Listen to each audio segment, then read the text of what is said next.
মার্কিন শুল্ক নীতি ঘিরে তোলপাড় বিশ্বজুড়ে। যুক্তরাষ্ট্রে বিনিয়োগ বন্ধের আহ্বান ফ্রান্সের, পাল্টা শুল্কারোপ কানাডার। দক্ষিণ কোরিয়ার অভিশংসিত প্রেসিডেন্ট ইউন সুক ইউলকে এবার পদ থেকে অপসারণ করলেন আদালত। 60 দিনের মধ্যেই হবে আগাম নির্বাচন। লোকসভার পর এবার ভারতের রাজ্যসভাতেও পাশ হলো বিতর্কিত ওয়াকফ বিল। প্রেসিডেন্ট স্বাক্ষর করলেই 70 বছরের পুরনো আইন বদলে হবে নতুন বিধান।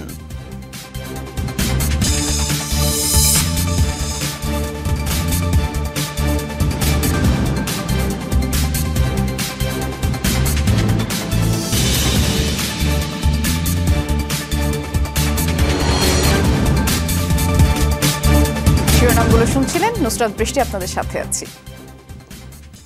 যুক্তরাষ্ট্রের শুল্কারোপকে ঘিরে রাষ্ট্রনেতাদের একের পর এক হুমকি, পাল্টা হুমকিতে টালমাটাল বিশ্ব বাণিজ্য পরিস্থিতি। ট্রাম্পের শুল্ক নীতির জবাবে ইউরোপীয় ব্যবসায়ীদের যুক্তরাষ্ট্র বিনিয়োগ বন্ধ করতে বলেছে ফ্রান্স। অন্যদিকে যুক্তরাষ্ট্র থেকে আমদানিকৃত পরিবহন সরঞ্জামের উপর মার্কিন কায়দাতেই 25% শুল্ক চাপিয়েছে কানাডা। আর পাল্টা পদক্ষেপ নেওয়ার হুঁশিয়ারি দিয়েছে আরেক পরাশক্তি চীনও।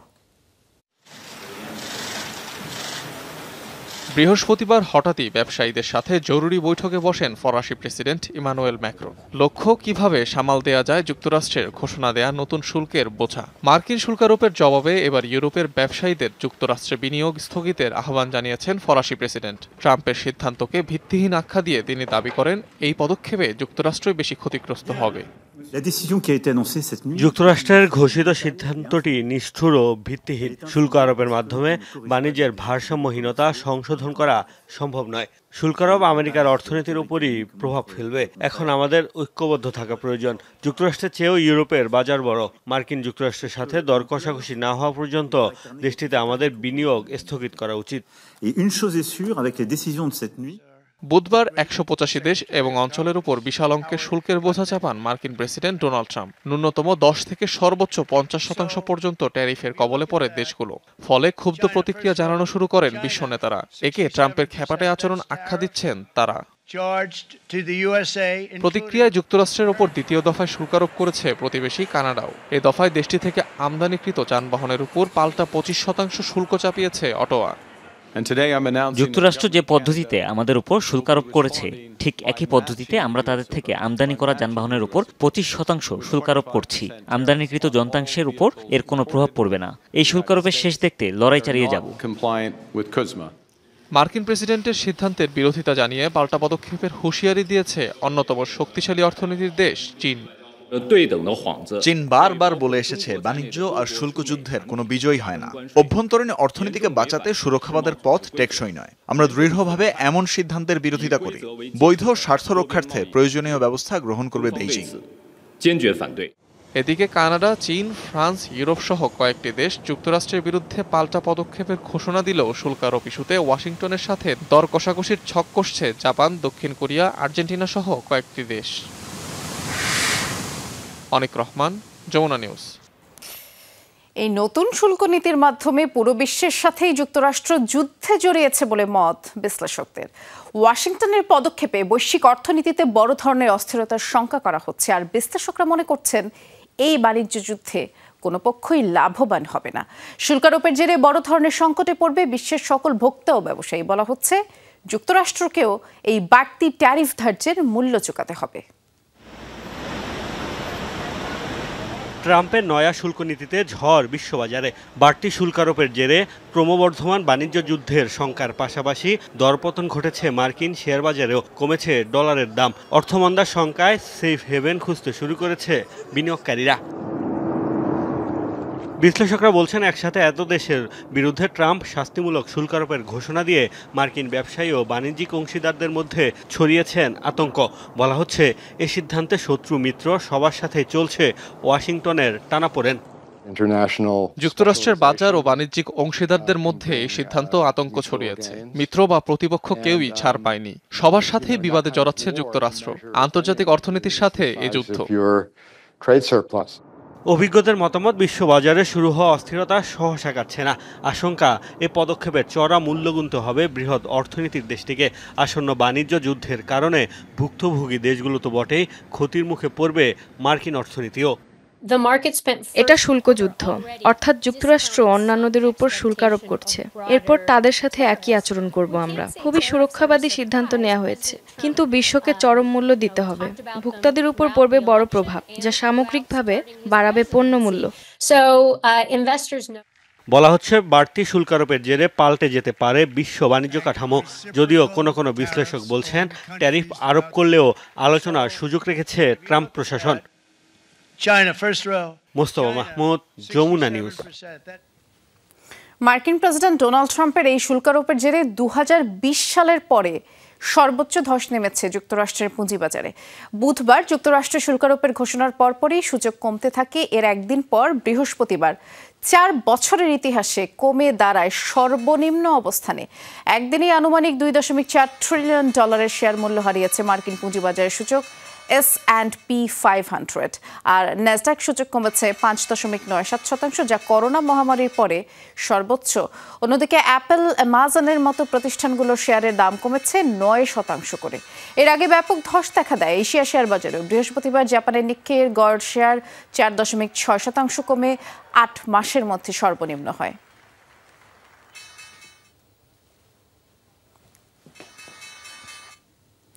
গাজার 3টি স্কুলে ভয়াবহ ইসরায়েলি হামলায় কমপক্ষে 33 জন নিহত হয়েছে, যার মধ্যে 18 জনই শিশু। এসব হামলায় আহত হয়েছেন আরও শতাধিক ফিলিস্তিনি। স্থানীয় সময় বৃহস্পতিবার এই হামলা চালানো হয়। কর্তৃপক্ষ জানিয়েছে, গাজা সিটির তুফবা এলাকায় অবস্থিত স্কুল 3টি আশ্রয়কেন্দ্র হিসেবেই ব্যবহার হচ্ছিল।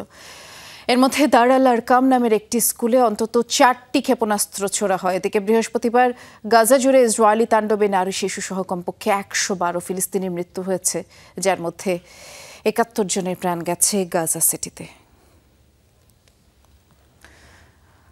আবারও লেবাননে হামলা চালিয়েছে ইসরায়েল। শুক্রবার দেশটির উপকূলীয় শহর সিদনে একটি বহুতল ভবন লক্ষ্য করেই হামলা চালানো হয়। এতে কমপক্ষে 2 জনের মৃত্যু হয়েছে। এখনও এই হামলা নিয়ে কোনো মন্তব্য করেনি ইসরায়েলের সামরিক বাহিনী। গত নভেম্বরে যুদ্ধবিরতি চুক্তি হওয়ার পর দেশটির 3য় বৃহত্তম শহর সিদনে এটি ইসরায়েলের প্রথম হামলা। এর আগে গত কয়েকদিনের রাজধানী বৈরুত সহ বিভিন্ন এলাকায় তেল আবিব হামলা চালিয়েছে, আর হিজবুল্লাহর বিরুদ্ধে হামাসকে সহযোগিতার অভিযোগ তুলেই এসব হামলা চালানো হচ্ছে। ইসরায়েলের সরকার বিরোধী বিক্ষোভকারীদের সাথে পুলিশের ব্যাপক সংঘর্ষ হয়েছে। বৃহস্পতিবার সন্ধ্যায় তেল আবিবে বেনিয়ামিন নেতানিয়াহুর লিকুদ পার্টির হেডকোয়ার্টারের সামনে ইসরায়েলিরা বিক্ষোভ করেন। ছিলেন বেশ কয়েকজন জিম্মির স্বজনও। এ সময় পুলিশ তাদেরকে বাধা দিলে সংঘর্ষ হয়।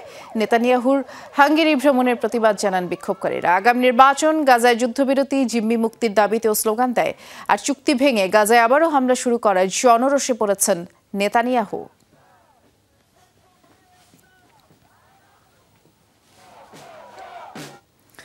দক্ষিণ কোরিয়ার অভিশংসিত ইউন সুক ইয়োলকে এবার প্রেসিডেন্টের পদ থেকে অপসারণ করল দেশটির সাংবিধানিক আদালত। ভারপ্রাপ্ত প্রধান বিচারপতি মুন হিয়ং বে নেতৃত্বাধীন বেঞ্চ শুক্রবারে এই রায় দিয়েছে। 8 বিচারকের সর্বসম্মতিতে ইয়ুনকে অপসারণের সিদ্ধান্ত নেয় আদালত। আর এই রায়ের ফলে আগামী 2 মাসের মধ্যে প্রেসিডেন্সিয়াল নির্বাচন আয়োজন করতে হবে পূর্ব এশিয়ার দেশটিতে। শেষ রক্ষা হলো না। দক্ষিণ কোরিয়ার প্রেসিডেন্টের পদ ছাড়তেই হচ্ছে ইউন সুক ইয়োলকে। পার্লামেন্টে অভিশংসিত হওয়ার পর সাংবিধানিক আদালতও দিল অপসারণের সিদ্ধান্ত। সামরিক আইন জারি করে জনগণের অধিকার লঙ্ঘনের দায়ে দোষী সাব্যস্ত করা হয় তাকে। 8 বিচারকের মধ্যে 6 জনের অনুমোদনের প্রয়োজন থাকলেও সর্বসম্মতিক্রমে আসে সিদ্ধান্ত। রায়ের কারণে আগামী 60 দিনের মধ্যে আগাম প্রেসিডেন্ট নির্বাচন আয়োজন করতে হবে দক্ষিণ কোরিয়ায়। সার্বভৌম দেশের নাগরিকদের সহায়তায় আমরা আগামী নির্বাচন বাস্তবায়নে সর্বোচ্চ চেষ্টা করব, যাতে করে বিনা বাধায় সংবিধান এবং আইন অনুসারে পরবর্তী সরকার গঠন করা যায়।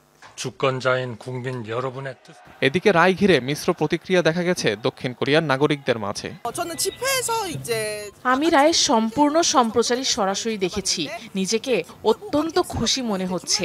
এটা গণতন্ত্রের বিজয়। যারা রাস্তায় নেমেছিল তাদের বিজয়। সমাজ পুনর্গঠনে ইউনের অপসারণ প্রথম গুরুত্বপূর্ণ পদক্ষেপ। আমি কখনোই এটা মানতে পারবো না। এটা সঠিক নয়। মনে হচ্ছে এই দেশ রসাতলে যাচ্ছে। এটা কি কোনো সভ্য দেশের লক্ষণ? রায় প্রকাশের পরপরই ভক্তদের উদ্দেশ্যে বিবৃতি প্রকাশ করেন ইউন সুক ইয়োল। সমর্থকদের প্রত্যাশা পূরণে ব্যর্থ হওয়ায় ক্ষমা চান অপসারিত প্রেসিডেন্ট। গেল বছরের ডিসেম্বরে মার্শাল ল জারির ঘোষণা দেন তৎকালীন প্রেসিডেন্ট ইউন সুক ইয়োল, যার জেরেই অভিশংসিত হন তিনি। দক্ষিণ কোরিয়ার ইতিহাসে ইউন সুক ইয়োলই দ্বিতীয় প্রেসিডেন্ট যাকে জোরপূর্বক পদ থেকে অপসারণ করা হলো। অনিক রহমান, যমুনা নিউজ। গভীর রাতে ভারতের রাজ্যসভায় পাশ হলো বিতর্কিত ওয়াকফ বিল। বিরোধীদের তীব্র আপত্তি আর প্রতিবাদের মুখে ভোটাভুটির মধ্য দিয়েই উচ্চকক্ষে বিলটি পাশ হয়। এখন ভারতের প্রেসিডেন্ট স্বাক্ষর করলেই 70 বছরের পুরনো আইনটি বদলে নতুন আইন কার্যকর হবে। বৃহস্পতিবার স্থানীয় সময় দুপুরে ওয়াকফ বিল নিয়ে আলোচনা শুরু হয় রাজ্যসভায়। বিতর্কিত বিলটি নিয়ে সরকার ও বিরোধী দলের সদস্যদের মধ্যে কথা লড়াই চলে 12 ঘন্টারও বেশি। বিরোধী দলের আপত্তি সত্ত্বেও রাত 2টার পরে ওয়াকফ সংশোধনী বিল পাশ করানোর প্রস্তাব ওঠে রাজ্যসভায়। গভীর রাতেই ভোটাভুটির পর পাশ হয় বিতর্কিত বিলটি। এর পক্ষে ভোট পড়ে 128টি আর বিপক্ষে 95টি ভোট। এ সময় বিলের তীব্র বিরোধিতা করেন রাজ্যসভায় থাকা বিরোধী দলের সদস্যরা। এ সময় হট্টগোল ছড়িয়ে পড়ে পুরো রাজ্যসভা জুড়ে। বিরোধীদের অভিযোগই বিলের মাধ্যমে বিভাজন এবং মেরুকরণের রাজনীতি করছে বিজেপি। রাইট টু ইকুয়ালিটি কা রাইট এই অধিকার তো সংবিধান আমাদের দিয়েছে। পার্লামেন্টে আপনি সংখ্যাগরিষ্ঠ, এর অর্থ এই নয় যে আপনি যে কারো উপর বুলডোজার দিয়ে নির্যাতন চালাবেন। রাষ্ট্রের চোখে সবাই সমান, কিন্তু আপনি সেই অধিকার থেকে বঞ্চিত করছেন। আইনে বলা হয়েছে ওয়াকফ কমিটিতে রাখতে হবে অমুসলিম সদস্যদের। বিরোধীদের অভিযোগ এর মাধ্যমে হস্তক্ষেপ করা হবে মুসলিমদের সম্পত্তিতে। এরা তো সব চোর, এদের কাছে কোনো ধর্মের সম্পদই নিরাপদ নয়। এরা শিখ, জৈন সহ সব ধর্মের সম্পদ চুরি করে। এরা তো রাম মন্দিরের সম্পদও চুরি করেছে, রাম মন্দিরের চাঁদা চুরি করেছে, 2 কোটি রুপির জমি 18 কোটিতে বিক্রি করেছে। সবগুলো চোর। যদিও বিজেপি সরকার বলছে সংখ্যালঘুদের উন্নয়নের স্বার্থে এই আইনে পরিবর্তন আনা হয়েছে। ওয়াকফ সম্পত্তির লক্ষ্য হল মুসলিম সমাজের পিছিয়ে পড়াদের উন্নয়ন। ওয়াকফ বিল সংশোধনের মাধ্যমে বিপুল রাজস্ব আদায় হবে, যা মুসলিম নারী এবং এতিমদের উন্নয়নে ভূমিকা রাখবে। মুসলমানদের জমি, মসজিদ, মাদ্রাসা, শিক্ষা প্রতিষ্ঠান সহ বিভিন্ন সম্পত্তির দখল হওয়া ঠেকাতে এবং জনমুখী কাজের জন্য ভারতে ওয়াকফ বোর্ড গঠন করা হয়। ভারত জুড়ে ওয়াকফ বোর্ডের অধীনে রয়েছে 9 লাখ একরেরও বেশি জমি। মীর মুশফিকা হাসান, যমুনা নিউজ। 2 দিনের ঝড়ে যুক্তরাষ্ট্রের টেনেসিতে কমপক্ষে 5 জনের মৃত্যু হয়েছে, আর ঝড়ের প্রভাবে বেশ কিছু এলাকায় বন্যার সৃষ্টি হয়েছে। টেনেসিতে বিদ্যুৎ বিচ্ছিন্ন অন্তত 7,500 ঘরবাড়ি, ব্যবসা প্রতিষ্ঠান। ব্যাপক ক্ষতি হয়েছে পানি নিষ্কাশন ব্যবস্থায়, এবং টর্নেডোর কারণে ক্ষয়ক্ষতির কবলে পড়েছে কেন্টাকি আর কানসাস অঙ্গরাজ্য। গত বুধবার ঝড়ের কারণে আর কানসাস, কেন্টাকি, টেনেসিতে জরুরি অবস্থা জারি করা হয়। পাশাপাশি ভারী বৃষ্টিপাতের কারণে মিজৌরি ও মিসিসিপিতে বন্যার পূর্বাভাস দেওয়া হয়েছে। বুধবার একদিনের যুক্তরাষ্ট্রের বিভিন্ন এলাকায় আঘাত হানে 19টি টর্নেডো, এবং ঝড় অব্যাহত ছিল বৃহস্পতিবারও। যুক্তরাষ্ট্রের জাতীয় নিরাপত্তা সংস্থার প্রধান জেনারেল টিমোথি হাফকে বরখাস্ত করেছেন প্রেসিডেন্ট ডোনাল্ড ট্রাম্প। কোনো ধরনের পূর্ব ঘোষণা ছাড়াই পদচ্যুত করা হয় এই শীর্ষ সামরিক কর্মকর্তাকে। এর পাশাপাশি যুক্তরাষ্ট্রের সাইবার গোয়েন্দা সংস্থারও পরিচালক ছিলেন জেনারেল টিমোথি। মার্কিন প্রতিরক্ষা দফতরের সাইবার ইউনিটের নেতৃত্বে ছিলেন তিনি, আর এই ঘটনাকে মার্কিন নিরাপত্তা ও সামরিক বাহিনীর জন্য বড় ধাক্কা হিসেবেই দেখা হচ্ছে। এর পাশাপাশি জাতীয় নিরাপত্তা সংস্থার উপপ্রধান ওয়েন্ডি নোবেলকেও বরখাস্ত করা হয়েছে। এবার মানুষের মুখের নড়াচড়া দেখি স্ট্রোক, মস্তিষ্কে রক্তক্ষরণ এবং হার্ট অ্যাটাকের মতো রোগ শনাক্ত করছে এআই বা কৃত্রিম বুদ্ধিমত্তা। এমন অসম্ভবকে সম্ভব করেছে স্পেনের প্রযুক্তি প্রতিষ্ঠান নিউরোলজিকা। এই টেক প্রতিষ্ঠানটি বলছে, মানব চেহারায় ফুটে ওঠা 92 ধরনের প্রতিক্রিয়া বুঝতে সক্ষম এই প্রযুক্তি, যার মাধ্যমে মুখের সামান্য নড়াচড়া দেখেই শনাক্ত করা যাবে বড় বড় অসুখ। স্ক্যান করা হচ্ছে মানব মস্তিষ্ক, যাচাই করা হচ্ছে স্নায়ুর কোনো আঘাত কিংবা আভ্যন্তরীণ রক্তক্ষরণের মতো শারীরিক জটিলতা। আর এই জটিল কাজটি করা হচ্ছে এআই প্রযুক্তি বা কৃত্রিম বুদ্ধিমত্তার মাধ্যমে। বিষণ্ণতা, অবসাদ কিংবা মনের অনাবিল আনন্দ, সকল প্রকার মানসিক অবস্থাও নিমেষে ধরা দেবে এই প্রযুক্তিতে। মানুষের এমন 90টির বেশি আবেগ বুঝতে সক্ষম কৃত্রিম বুদ্ধিমত্তা কোপার্নিকা। স্পেনের প্রযুক্তি প্রতিষ্ঠান নিউরোলজিকা বাজারে নিয়ে এসেছে এই প্রযুক্তি। আমাদের লক্ষ্য এআই প্রযুক্তিকে আরো মানবিক করে গড়ে তোলা, যাতে সহানুভূতি, আবেগ কিংবা ব্যক্তিগত দৃষ্টিকোণ থেকে মানুষের মনোভাব আরো ভালোভাবে বুঝতে পারে এটি। এই প্রযুক্তিতে ব্যবহৃত হচ্ছে মানব আচরণ এবং শারীরিক পরিবর্তন সংক্রান্ত কমপক্ষে 1300 কোটি ডেটা। মুখমণ্ডলের নানা পরিবর্তনের আলোকে এসব তথ্য যাচাই বাছাই করা হয়, ফলে মস্তিষ্ক, স্নায়ু এবং হৃদযন্ত্রের যে কোনো রোগ শনাক্ত করা যায় সহজেই।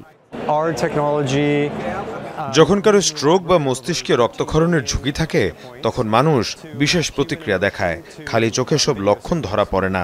মুখের ক্ষুদ্র নড়াচড়া, চোখের মনির সম্প্রসারণ পর্যবেক্ষণ করে আমাদের প্রযুক্তি। ফলে কয়েক সপ্তাহ আগে এসব অসুস্থতার পূর্বাভাস দিতে পারে এটি। এরই মধ্যে এ উদ্যোগ সাড়া ফেলেছে প্রযুক্তি বিশ্বে। স্বাস্থ্যসেবার পাশাপাশি জননিরাপত্তা ও গেমিংয়েও ব্যবহৃত হচ্ছে কৃত্রিম বুদ্ধিমত্তা কোপার্নিকা। প্রাণপ্রতিম কুণ্ডু, যমুনা নিউজ। ছিল যমুনা আই ডেস্কের আয়োজনে। সাথে থাকার জন্য সবাইকে ধন্যবাদ।